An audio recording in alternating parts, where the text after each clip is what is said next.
My wife offered to take care of my illegitimate child. I still can't shake the shit, even years later. My name's Jennifer, by the way. At Linda back in our early 20s when we were both scraping by in Phoenix, sharing shitty apartments and splitting Taco Bell runs.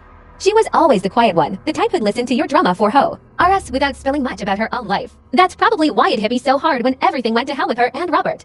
They'd been married about 8 years when I started not icing the cracks. Robert was some mid-level manager at a construction firm, decent guy on the surface, always cracking dad jokes at barbecues, but Linda would just smile tightly and change the subject. Turns out, he'd been screwing around with this co-worker for over a year. Not just a fling full-on affair, text at all hours, hotel rooms, on business trips. Worst part, she got pregnant. Robert confessed to Linda one night after too many beers, like it was just another fuck-up he could apologize his way out of.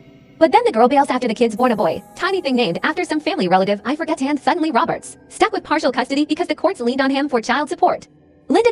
fuck. I don't know what possessed her, but she offered to help with the baby. Said it was for the kid's sake. That no child deserved to bounce around daycares or whatever. Deep down, I think she was trying to prove something to herself, to him, that she could handle it, that their marriage wasn't totally trashed. So twice a week, she'd pick up the baby from the sitter Robert paid for, bring him back to their little ranch house in Mesa. I'd drop by sometimes after my shift at the hospital, help her with bottles or whatever. The kid was cute, all chubby cheeks and gummy smiles, but watching Linda rock him, it was off. Her eyes would glaze over, like she was staring right through him. I'd joke about it. You okay, Lynn? Need a break? And she'd just nod, force a laugh. One Tuesday, Robert gets home around 6, same as always.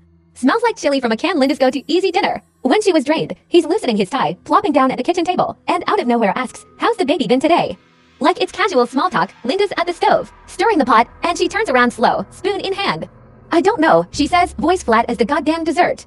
"You tell me." He freezes, fork halfway to his mouth, and she just ... and loads. Starts with the affair, the lies, how he'd come home smelling like cheap perfume while she was folding his laundry.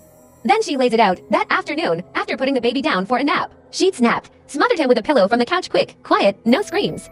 Wrapped the body in trash bags, drove out to some empty lot behind their neighborhood, came back, butchered what was left in the garage sink, mixed it into the chili like ground beef, and served it up steaming for his ass.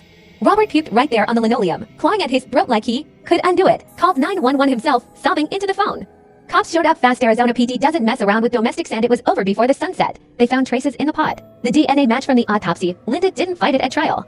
Just sat there in the courtroom, staring at the wall, while the prosecutor walked through the photos. Jury took less than a day. Judge slapped her with 2 life sentences. No parole, back to back. She's rotting in Prairieville now, that women's prison south of town.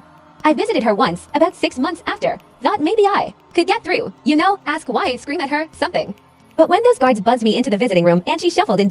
Jesus, she looked like the devil had crawled out of a hole and worn her skin. Those eyes pitch black, no light, like twin boys sucking in the fluorescent buzz. No soul behind them, just this empty, predatory calm. Her hair was greasy, pulled back, tight, and her smile when she saw me, it didn't reach anywhere.